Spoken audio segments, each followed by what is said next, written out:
This item cannot be shipped to your current location. Please select a different location to ship your item.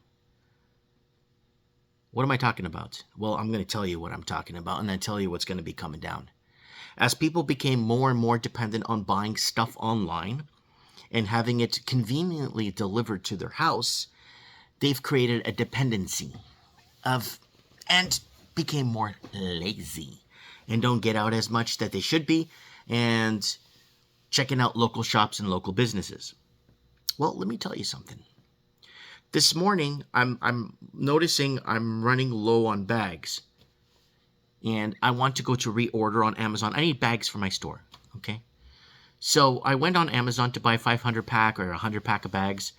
And I'm going back to the reorder the same ones because they fit perfectly. The dimensions work. It fits a board game. I'm not worried. So just go back to reorder. And the item you are selecting does not ship now to your local area. Now, I found that as really strange because I noticed this 2-3 weeks ago when I needed to buy thermal paper for my debit machine. I went back to reorder because it's the right paper, the right size, the right roll, the right thickness, the right but I don't have to deal with looking stuff up. I just go to reorder. The item that you are purchasing does not ship to your local area. The item exists, but it's not shipping to my area. What does that mean, folks? It means a lot. What's going to start happening is they're going to online, because it's become this grandiose way to buy your stuff, especially where I live in a small town where you have very little to no small business. You do have a couple of marijuana stores, liquor stores, and a couple of stores here in town, and services, lots of services. But when it comes to purchasing products and stuff, there's very limited selection here in my town, which is forcing people to have to buy certain things online because they just can't buy it locally, right? And the problem is, I think they're going to start really clamping down on certain things. And this is what we were talking about, the federalization of everything. How governments seek to federalize everything. We got videos going back 10 years warning you about this, telling you how they're going to federalize your food, they're going to federalize your transportation, they're going to federalize all the logistics, they're going to federalize everything. And when they federalize everything, it turns to poop. And it doesn't take much for heavy-handed regulations to come down on Amazon via Canadian governments, just like the shipping and everything else. Heavy-handed.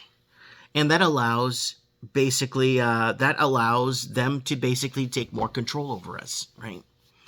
And now this is a couple of certain items. Now I got to re-research the products, making sure I'm getting the right stuff in, and see who ships to my local location.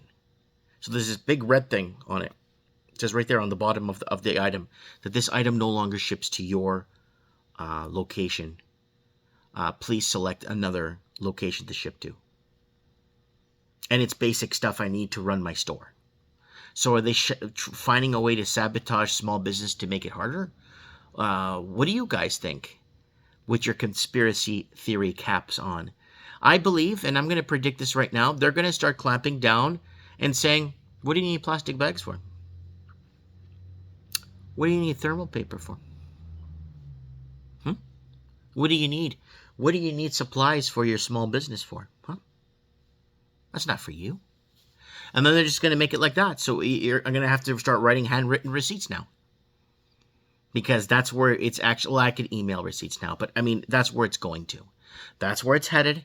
And that's where that's the problem we're facing here, guys. The governments will clamp down heavy-handed, just like the whole solar thing. Canada wants to go solar, green, this and that. You can't buy nothing solar in Canada that's not CSA approved. And if it's not CSA approved, your house isn't insured. You can't buy nothing CSA approved. That's solar, unless you go through a solar company that's registered by the Canadian federal government. You see? Then you're covered when you spend $70,000 on a $10,000 solar system. I made a video about that. You can look it up. It's called Solar Prison. The solar prison I'm in. and how Canada wants to go completely green, but they want to make it next to impossible. And I talked to inverter companies like Solar Arc and all different solar companies and asking them why they can't ship me or give me an inverter. Oh, well, because your federal government won't approve it. Your federal government in Canada won't approve anything solar. It's got to go through them, and then you have to purchase through your government. So when Canada's trying to be all solar and green, it's all BS. It's all a facade. So look forward to reading your comments, folks, and what you got going on and what's happening in your neck of the woods when it comes to this kind of slippery, scandally, trashy type control that they're pulling over us. And I did an a live episode last night of Average Mike. If you guys want to check it out, I did a second episode of Average Mike. It's up there on their live streams on the channel. And yeah, I'll see you guys on the flip side. Mike Martin's here. I have spoken.